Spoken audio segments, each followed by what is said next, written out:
All right, so in terms of customer engagement, I could talk about what I'd like it to be, but in terms of what it is today, it's not evolved to where I want it to be. It's black and white. It's, did they fill out a form on your site?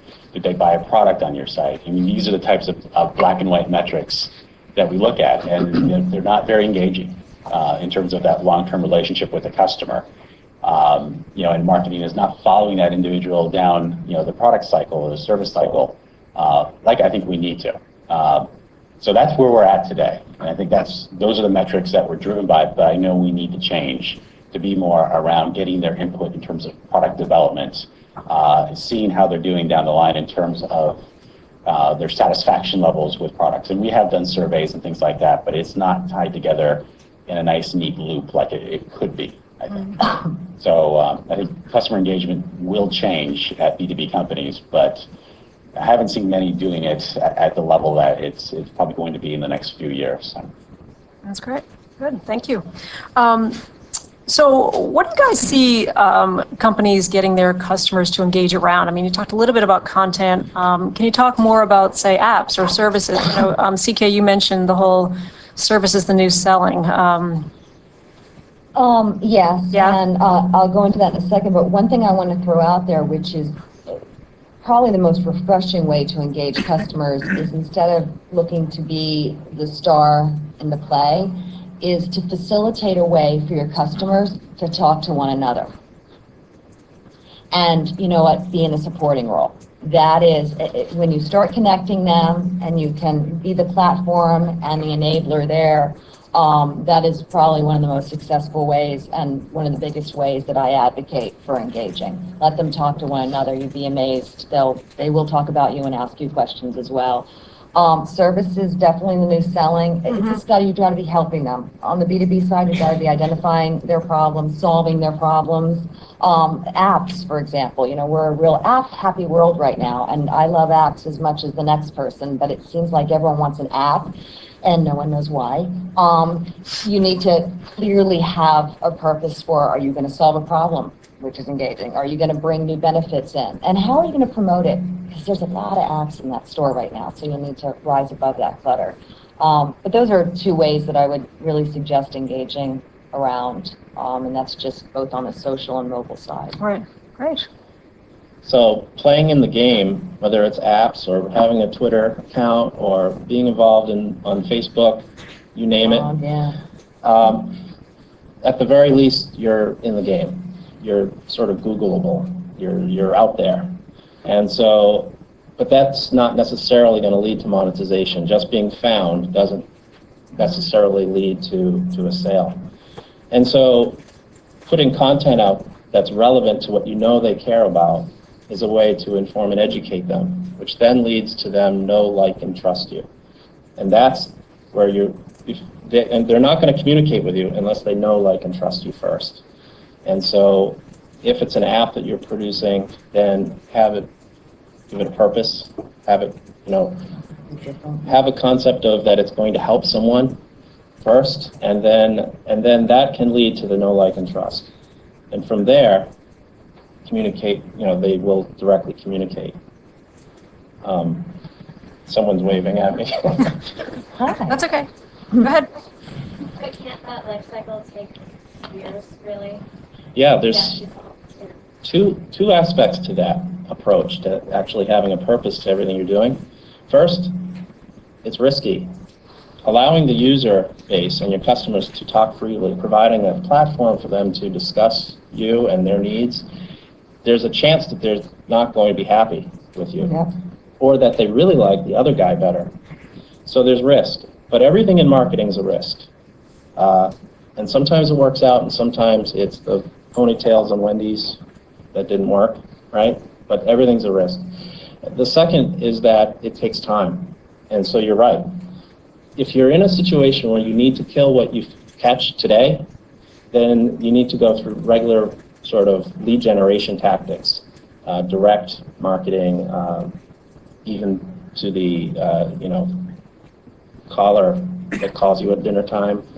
If you have to get the leads right now, then you're going to need. It's not a quick silver bullet, quick fix. social media and sort of what we're talking about, engagement through them being attracted rather than promotion, it's going to take you time, and it is going to include some risks.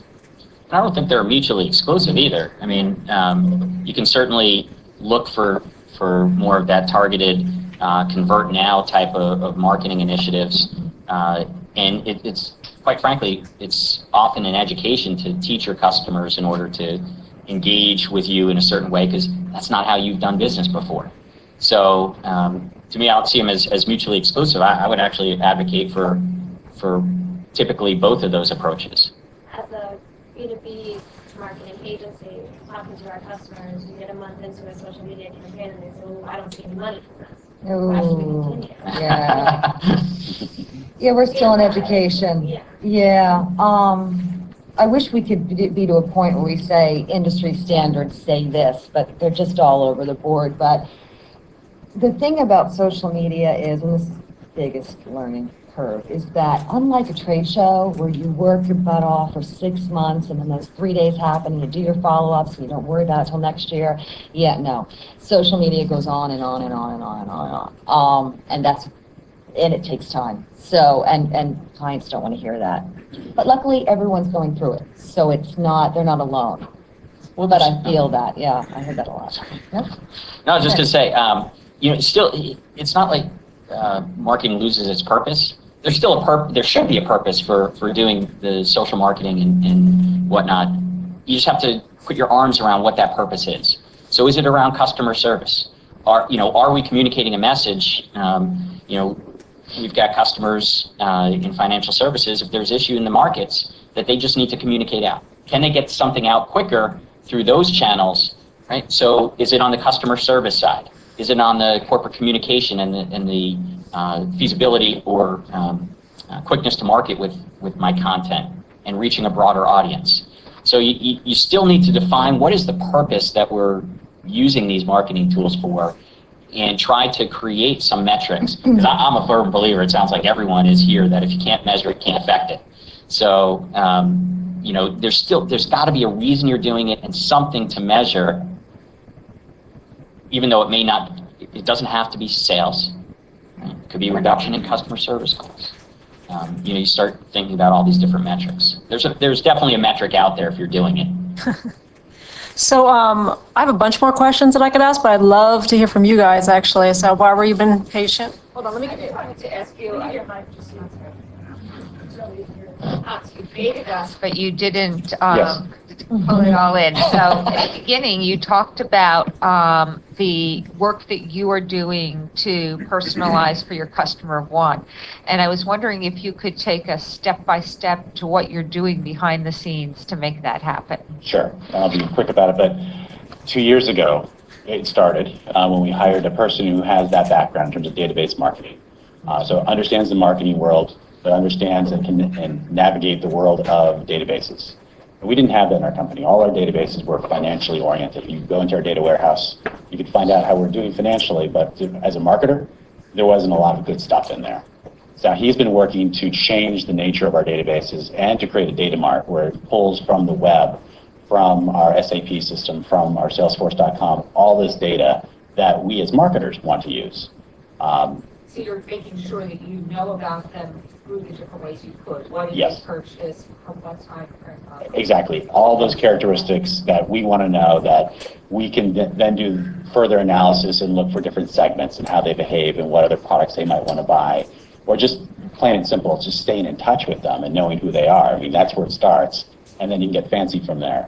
So I'd say having a core quantitative marketing group to focus on that is essential. And the other part of the equation too is we have a ton of tools across the board. We have Indeca, Eloqua, what else do we have? We're looking at ATG for doing some upsell with our e-commerce environment. So all these tools, but how do they sync? How do they fit together? So a couple of weeks ago, we actually had our annual e-business meeting, and that was the theme: is let's understand these tools and get them talking together. So I'm not there in terms of having them all synchronized. They've got great capabilities, and Trivian is the other tool we have for our CMS.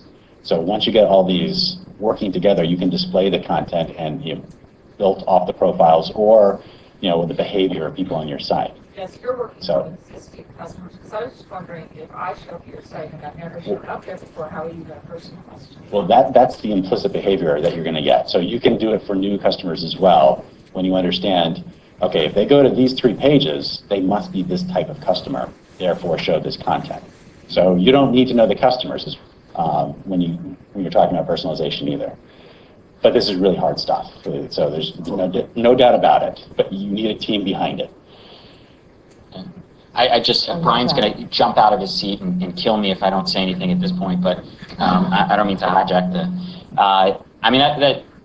all kidding aside, that is the reason that we built our products the way we did, is you have content manager, you're reaching out and engaging with your audience, you have email marketing to bring them there to view that content, you have commerce to conduct transactions while they're there, and then you have analytics to understand and measure the effectiveness of all of these pieces. And it's for that exact purpose, is to have them talk. You don't want to have to worry about exporting CSVs and emailing and doing all this other stuff. You want to understand from soup to nuts, how is your visitor engaging without having to know the technology, to have a meeting, to have okay, technology, tell me all about all these pieces that I own and how they can talk together, right? And that's the whole purpose of it. Hey guys, my name is Jonathan Kay. I work at a company called Grasshopper Group. I really love panels, and it's easy to talk about these things, but for me at least, my brain works with examples. Mm-hmm. So could you give an example where you've had a success in engagement? And what I mean by that is either an interaction with someone who then, did something positively to affect your company, or maybe a change you made on the website that you clearly noticed, engaged your customer's path a little bit better. Just some examples, please. Okay, well, I'll start with a very simple example. Last year, we hired someone to focus on analytics, and not just Google Analytics, which is the tool we use, but a lot of other tools that we have within PerkinElmer.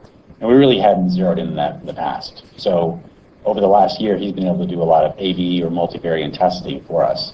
And we've always had these internal debates over, I want this big image ad on our website because customers will like it. And it ended up, we did testing, so empirical data that showed text ads actually performed the best by 300%.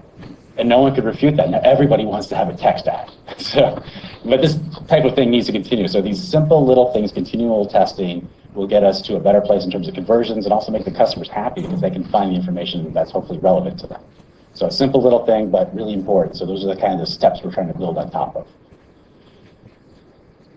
So understanding your audience, I'm going to talk about a direct mail, actually, because integrating all of the channels is important.